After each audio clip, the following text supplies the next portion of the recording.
तमाम माझ्या हिंदू बंधू आणि भगिनींना धन्यवाद देतो की अगदी अल्पावधीच्या काळामध्ये मिलिंददादा पष्टे यांनी आपल्याला हाक दिली आणि त्या हाकेला प्रतिसाद देऊन आपण या ठिकाणी मोठ्या संख्येने उपस्थित झालेला। त्यांनी काळाची गरज ओळखून या ठिकाणी धर्मवीर प्रतिष्ठान धर्मवीर विचार मंचाच्या माध्यमातून एक चांगल्या प्रकारची तरुणांची संघटना उभं करण्याचं काम केलेलं आहे। आज आपल्याला सगळ्यांनाच माहिती आहे या परिस्थितीतून हा तमाम हिंदू समाज जात आहे, त्याची खऱ्या अर्थाने दखल घेण्याची गरज होती आणि ती गरज धर्मवीर विचार मंचाच्या माध्यमातून मिलिंद पष्टे साहेबांनी पूर्ण केली आहे असं म्हटलं तर वावगं ठरणार। आपण आज गावागावामध्ये खेड्यापाड्यांमध्ये बघतोय आपल्या धर्मावर विशेष करून हिंदू धर्मावर त्या ठिकाणी सुप्तपणे अतिक्रमण करण्याचं काम काही धर्माचे लोक करतायत। मला आपल्याला सगळ्यांनाच या निमित्ताने आव्हान करायचं आहे की अशा गोष्टी ज्या ज्या ठिकाणी होत आहेत, विशेष करून मला यंत्रणांना देखील या ठिकाणी सांगायचं आहे की ज्या पद्धतीने हा धर्मांतराचा कार्यक्रम त्या ठिकाणी पार पडतोय त्याच्यावर बारकाईने लक्ष देण्याची आज गरज निर्माण झालेली आहे। स्वेच्छेने कोणीच धर्मांतर त्या ठिकाणी करायला तयार नाही, परंतु जी पद्धत अवलंबली जाते त्या पद्धतीकडे आपण जर बघितलं तर अगदी आमिष दाखवून फसवणुकीच्या माध्यमातून अंधश्रद्धेच्या माध्यमातून लोकांना प्रलोभन देऊन त्या ठिकाणी त्यांना धर्मांतरित करण्यात येते। विशेष करून जो आपल्याकडचा गरीब वर्ग आहे त्या वर्गाला अशा पद्धतीने टार्गेट केलं जाते। परंतु मला आज या ठिकाणी त्यांना आव्हान द्यायचं आहे की आता झालं तेवढं बस, याच्या पुढे हा हिंदू समाज, हा सकल हिंदू समाज हे सहन करणार नाही आणि जिथे जिथे ज्या पद्धतीने आणि ज्या भाषेमध्ये त्याला उत्तर द्यावं लागेल त्या पद्धतीने आणि त्या भाषेमध्ये उत्तर देण्याची तयारी या तमाम हिंदू समाजामध्ये त्या ठिकाणी आहे। मी एवढंच या निमित्ताने त्याला सांगू इच्छितो की आपण ज्या पद्धतीने हा सगळा कार्यक्रम त्या ठिकाणी करत आहात तो कार्यक्रम त्वरित तुम्ही त्या ठिकाणी थांबवला पाहिजे। थोडं आपण आत्मचिंतन देखील केलं पाहिजे, आपण कुठे त्या बाबतीमध्ये कमी पडतो की काय या बाबतीमध्ये देखील आपण विचार केला पाहिजे। जो वंचित घटक आहे त्या वंचित घटकाला आपण आपल्यामध्ये सामावून जर घेतलं, आज हिंदू समाज आपला धर्म या धर्मासारखा धर्म नाही। इतर राष्ट्रातली लोक, इतर धर्मातली लोक आज आपल्याकडे परिवर्तन म्हणून बघतायत आणि आपलीच लोक आज परिवर्तन स्वतःहून घडवत आहेत, ही दुर्दैवाची बाब आहे। एवढा चांगला असलेला एक सुसंस्कृत असा धर्म आपण सगळे त्या ठिकाणी त्या धर्माचे घटक आहोत, परंतु आपल्यामध्ये कुठली कमी आहे का हे देखील तपासणं फार गरजेचं आहे। आणि म्हणून अशा घटकांना देखील आपल्या जवळ जर आपण घेतलं तर निश्चितपणाने जे काय परिवर्तन त्यांच्यामध्ये घडलेलं आहे ते घर वापसीच्या माध्यमातून भविष्याच्या काळामध्ये तो एक कार्यक्रम आपल्याला हाती घ्यावा लागेल आणि त्या लोकांना पुन्हा एकदा आपल्याकडे परिवर्तित करून घ्यावं लागेल। मला मिलिंद पष्टेंना या ठिकाणी आणखीन एक सूचना करायची आहे। त्यांनी जो हा उपक्रम घेतलेला आहे तो अतिशय सामाजिक भान ठेवून त्या ठिकाणी हा कार्यक्रम त्यांनी या ठिकाणी घेतलेला आहे। अनेक समस्या आहेत, विशेष करून महिलांच्या अत्याचाराच्या विषयीची समस्या आहे। आज आपण समाजामध्ये बघतोय व्यभिचार प्रचंड प्रमाणात वाढलेला आहे। ज्या पद्धतीने स्त्रियांकडे बघण्याचा आपल्या सगळ्यांचा दृष्टिकोन झालेला आहे तो दृष्टिकोन कुठेतरी बदलण्याची गरज आहे। आणि असे जे काही लोक असतील, असे जे काही घटक असतील, वाड्याळ तालुक्यामध्ये पण आता मध्यंतरीच्या काळामध्ये काही घटना घडल्या। मला पोलिसांना धन्यवाद द्यायचे की त्यांनी त्वरित कारवाई करून त्या ठिकाणी त्या नराधमांचा बंदोबस्त केला, पण कुठेतरी एक सामाजिक दबाव त्या ठिकाणी असला पाहिजे, एक सामाजिक दबदबा त्या ठिकाणी असला पाहिजे. आणि तो दबदबा धर्मवीर विचार मंचाच्या माध्यमातून मिलिंद पष्टे यांनी आज या ठिकाणी निर्माण केलेला आहे. आणि म्हणून मी एकदा त्यांना निश्चितपणाने धन्यवाद देतो. अनेक समस्या आहेत या तालुक्याच्या, आपल्या वाड्याच्या हॉस्पिटलची समस्या आहे, तालुक्याचं ठिकाण आहे. शहापूर पासनं अगदी मोखाड्यापासनं भिवंडीतल्या ग्रामीण भागातले वाडे तालुक्यातले लोक, पालघर जिल्ह्यात पालघर तालुक्यातली काही लोक या ठिकाणी आपल्या उपचारासाठी येतात, परंतु पुरेसे सुखसुविधा नसल्या कारणाने अनेक वेळा पेशंटला मुंबईला ठाण्याला हलवावं लागतं, अनेक वेळा पेशंट दगावतो देखील. ही परिस्थिती कधीतरी बदलली पाहिजे. आणि म्हणून त्यांनी त्यांच्या या धर्मवीर विचार मंचाच्या माध्यमातून या देखील गोष्टीकडे सरकारचा आणि यंत्रणेचं लक्ष वेधण्याचा कार्यक्रम त्या ठिकाणी हाती घेतलेला आहे. वाडा भिवंडी रस्त्याच्या बाबतीमध्ये न बोललेलंच बरं. अनेक वेळा आंदोलन झाली. आता कुठे मला वाटतं 3 तारखेला टेंडर ओपन होणार होतं, 12 तारखेला ओपन होणार होतं, 18ला आता काल ऐकलं मी 22ला होणार आहे. 22-25 एकदा होऊ द्या.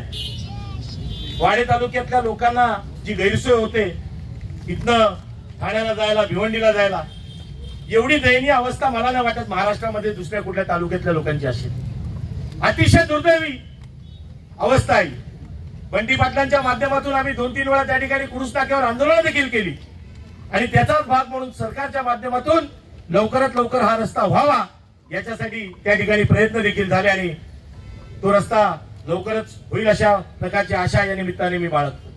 अनेक समस्या आहेत, शाळांमधल्या समस्या आहेत, महिलांच्या समस्या आहेत, लहान मुलींच्या समस्या आहेत, त्याच्याकडे देखील त्यांनी लक्ष वेधलेलं आहे. आणि म्हणून केवळ फक्त धर्मकारण न करता त्या धर्मकारणाला त्यांनी समाजकारणाची देखील जोड दिलेली आहे. आणि म्हणून आपण सगळ्यांनी त्या ठिकाणी टाळ्या वाजून मिलिंद पष्टे यांना धन्यवाद दिले पाहिजेत. जोरात टाळ्या वाजवा. धन्यवाद. आज काळाची गरज होती, ती गरज आपण या ठिकाणी पूर्ण केलेली आहे मिलिंद. आणि म्हणून सगळ्या हिंदू समाजाच्या लोकांनी, हिंदू धर्माच्या लोकांनी या ठिकाणी जागृत झालं पाहिजे. जिथे जिथे धर्मावर अन्याय होईल त्या ठिकाणी आपण पेटून उठलं पाहिजे. बंटी पाटलांनी सांगितल्याप्रमाणे कोणी जर धर्मावर त्या ठिकाणी बोट दाखवण्याचा प्रयत्न करत असेल तर त्याच्या नांग्या ह्या ठेचल्याच पाहिजेत. आणि या नांग्या ठेचण्यासाठी जसे बंटी पाटील म्हणाले का मी पुढे असेल, आपल्या खांद्याला खांदा लावून मिलिंद पष्टे तुमच्या आणि बंटी पाटलाच्या बरोबरीने हा योगेश पाटील देखील असेल, अशा प्रकारचं आश्वासन मी या निमित्ताने आपल्याला सगळ्यांना देतो. आणि म्हणून इथवरच न थांबता पुढच्या काळामध्ये ज्या ज्या काही समस्या असतील, ज्या ज्या काही अडीअडचणी असतील, सामाजिक अडचणी असतील, त्या अडचणींना त्या ठिकाणी वाचा फोडण्याचं काम या संघटनेच्या मार्फत व्हावं अशा प्रकारची अपेक्षा मी निश्चितपणाने बाळगतो. इतर गोहत्येचा फार मोठा प्रश्न आहे. कुठल्या गाड्या येतात काय माहिती, मला काही कळत नाही. आणि त्या गाड्या इकडे येऊन आपल्याकडची जनावरं विशेष करून गायी भरून आणि घेऊन जातात. मला आपल्याला या निमित्ताने विशेष करून यंत्रणाला सावध करायचंय की आपल्या माध्यमातून या गोष्टी थांबू शकतात, आपण त्या थांबवाव्यात. त्या जर नाही थांबल्या तर निश्चितपणाने मग कुठेतरी आम्हाला त्याच्यामध्ये उतरावं लागेल आणि त्या आम्ही जर उतरलो तर मग त्याचा काय परिणाम होईल हे आपल्याला सगळ्यांनाच कल्पना आहे त्या गोष्टीची. आणि म्हणून या सगळ्या गोष्टी आज खूप गरजेच्या होत्या, खूप आवश्यक होत्या, ज्या कुठेतरी या स्तरावरती, तालुक्याच्या स्तरावरती, प्रशासनाच्या स्तरावरती त्या ठिकाणी त्यांना ज्ञात झाल्या पाहिजेत. आणि म्हणून या सगळ्या मंडळींनी, विशेष करून मला मिलिंद तुला धन्यवाद द्यायचे, ही सगळी तरुण पिढी आपण या ठिकाणी एकवटवलेली आहे. मला तरुणांना देखील आवाहन करायचं आहे की पुढची वाटचाल आपल्या दृष्टिकोनातून अतिशय खडतर आहे. हा देश 140 कोटी लोकसंख्या असलेला देश आहे आणि ही भारत माता ही सगळ्यांचीच आपली माता आहे. आणि या भारत मातेसाठी कुठेतरी आपलं प्रत्येकाचं योगदान असलं पाहिजे, कारण की आपल्याला या भारत मातेला या जगाची महाशक्ती बनवायची. या जगामध्ये कुठलाही देश असेल त्याला माता म्हणून कधी संबोधलं जात नाही.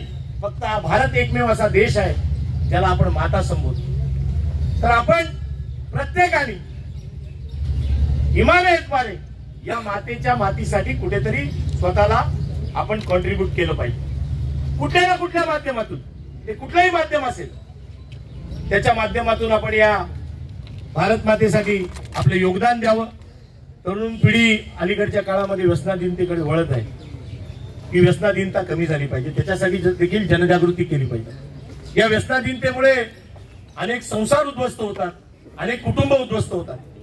या गोष्टींकडे प्रामुख्याने मिलिंद पष्टे साहेब आपल्याला लक्ष द्यायचं. आणि म्हणून काही चुकीच्या गोष्टी होत असतील या वाड्या तालुक्यामध्ये, काय चुकीच्या गोष्टी होत असतील तर त्याला आळा घालण्यासाठी या संघटनेच्या माध्यमातून यंत्रणेच्या बरोबरीने त्या ठिकाणी खांद्याला खांदा लावून त्या ठिकाणी आपण सगळ्यांनी काम केलं पाहिजे, अशा प्रकारची विनंती आम्ही आपल्याला सगळ्यांनाच करतोय. त्याचबरोबरीने सगळ्यात मोठा आणि जटिल प्रश्न आपल्याला सगळ्यांनाच कल्पना असेल तो म्हणजे महावितरणच्या माध्यमातून अन्यायकारक ज्या काही गोष्टी या ठिकाणी घडत आहेत त्याला कुठे आळा बसला पाहिजे. आणि म्हणून प्रशासनाला आम्हाला या निमित्ताने विनंती करायची आहे की अशा चुकीच्या आकारण्या ज्या ज्या ठिकाणी होत असतील त्या आकारण्या बंद झाल्या पाहिजेत.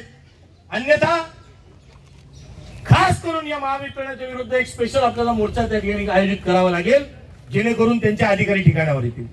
ही चुकीची गोष्ट या ठिकाणी होत आहे आणि ही चुकीची गोष्ट जर होत असेल आणि एखाद्या गरीबावर जर अन्याय होत असेल आणि त्याच्या माध्यमातून जर त्याला कुठेतरी बिलाची आकारणी करून त्याला आणि ज्यांनी आयुष्यात कधी पैसे तेवढे बघितले नाही तेवढे त्यांना दंडाची रक्कम त्या ठिकाणी लावण्यात येते, हे कुठपर्यंत योग्य आहे?